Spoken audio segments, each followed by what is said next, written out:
Nizampura LG નગરમાં ભગવાન જગન્નાથની અનોખી રોબોટિક રથયાત્રા ભક્તિમય માહોલ વચ્ચે રસ્તાઓની હાલત પણ બની ચર્ચાનો વિષય।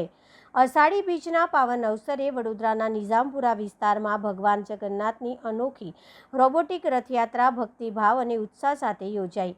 ભજન કીર્તન અને જય જગન્નાથના ગુંજતા નાદ વચ્ચે સમગ્ર વિસ્તાર ભક્તિમય બન્યો। જોકે યાત્રા દરમિયાન શહેરના ખસ્તાહાલ રસ્તાઓ પણ ચર્ચાનું કેન્દ્ર બન્યા। વડોદરા શહેરના નિઝામપુરા સ્થિત એલજી નગરમાં ભગવાન જગન્નાથની અનોખી રોબોટિક રથયાત્રાનું ભવ્ય આયોજન કરવામાં આવ્યું હતું।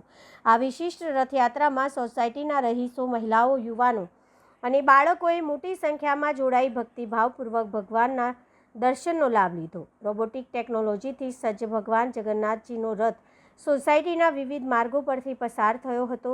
યાત્રા દરમિયાન ભજન કીર્તન, જય જગન્નાથના ગુંજતા નાદ અને ભક્તોના જયઘોષથી સમગ્ર વિસ્તાર ભક્તિમય વાતાવરણમાં રંગાઈ ગયું હતું। જોકે રથયાત્રા દરમિયાન કેટલાક આંતરિક માર્ગોની બિસ્માર સ્થિતિ પર નજરે પડી હતી। સ્થાનિકોમાં એવી ચર્ચા જોવા મળી કે ભક્તોને દર્શન આપવા નગરચર્યાએ નીકળેલા ભગવાન જગન્નાથને પણ શહેરના ખાડાવાળા અને ખસ્તાહાલ રસ્તાઓમાંથી પસાર થવું પડ્યું, જેના કારણે શહેરના માર્ગોની સ્થિતિ અંગે ફરી એકવાર સવાલો ઊભા થયા છે। તેમ છતાંય શ્રદ્ધા, ભક્તિ અને ઉત્સાહથી ભરપૂર આ અનોખી રોબોટિક રથયાત્રાએ ઉપસ્થિત સૌના મનમાં આધ્યાત્મિક આનંદની અનુભૂતિ કરાવી અને ભગવાન જગન્નાથના આશીર્વાદ મેળવવાનો અવસર પૂરો પાડ્યો।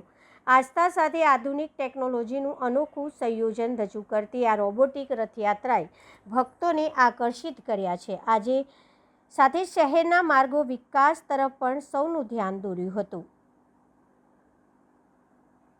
સૌને જય જગન્નાથ। ગત 12 વર્ષથી વડોદરા શહેરના રાજમાર્ગ પર ભગવાન જગન્નાથ, બલદેવ, સુભદ્રાની આ યુનિક રોબો રથયાત્રાનું અમે આયોજન કરીએ છીએ અને સંસ્કારી નગરી વડોદરાની જનતાએ, વડોદરાના ભક્તોએ આ નવતર પ્રયોગને વધાવી લીધો છે।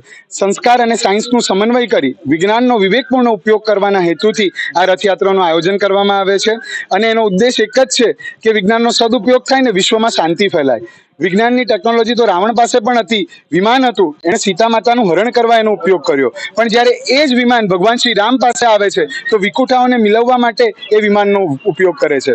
તો આવા જ ઉદ્દેશ્યથી કે વિજ્ઞાનનો આ નવી જનરેશન એઆઈનો પણ સારો ઉપયોગ કરે, સદુપયોગ કરે, વિશ્વમાં યુદ્ધ ના થાય, એના માટે અમે આ રોબો રથયાત્રાનું આયોજન કરીએ છીએ।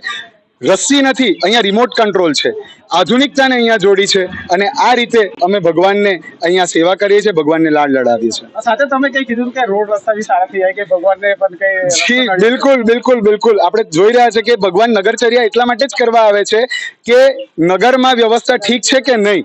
તો ભગવાન જ્યારે જોઈ રહ્યા છે કે વડોદરાની જનતા ખરાબ રસ્તાથી ત્રસ્ત છે, તો આજે આપણે જોયું કે રોબો રથયાત્રામાં પણ ભગવાને પણ એ તકલીફ જેમ આપણે સહન કરી રહ્યા છે એ સહન કરી છે।